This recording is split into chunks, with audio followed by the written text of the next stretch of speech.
Health experts are advising the people to have themselves vaccinated against the flu virus. Again, George Bandola with the details.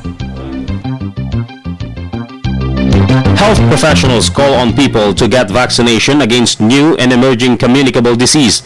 With the changing times and varying weather condition, they say now is the time for Filipinos to prepare. Kasi po nagkakaroon ng mga komplikasyon, gaya ng pneumonia, lalo na sa mga elderly. Kaya posible po at kadalasan ang sanhi ng pagkamatay ay dahil sa mga komplikasyon.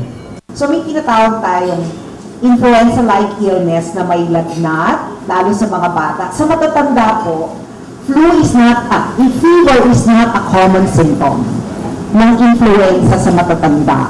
Ang karamihan po na kasama ng lagnat ay may sore throat, may ubo-sipon, at mayroong pananakit ng katawan. Health experts say some of the emerging diseases now have the same symptoms like flu, and the usual deadly influenzas become more lethal. Aside from health professionals recommend a healthy and balanced diet, exercise, and a good lifestyle. Sa simula, mahirap talaga siyang i-differentiate, no? So, kailangan talaga ang pagpapakonsulta sa doktor.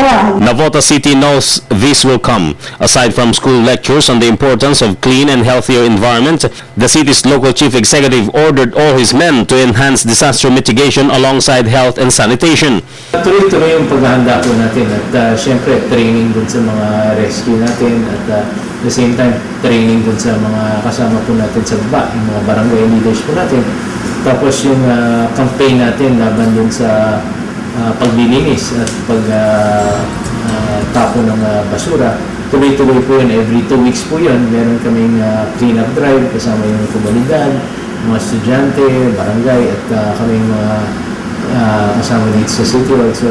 While influenza and dengue becomes more fatal today, city records show that dengue cases has gone down as compared to last year. For People's Television, George Bandola.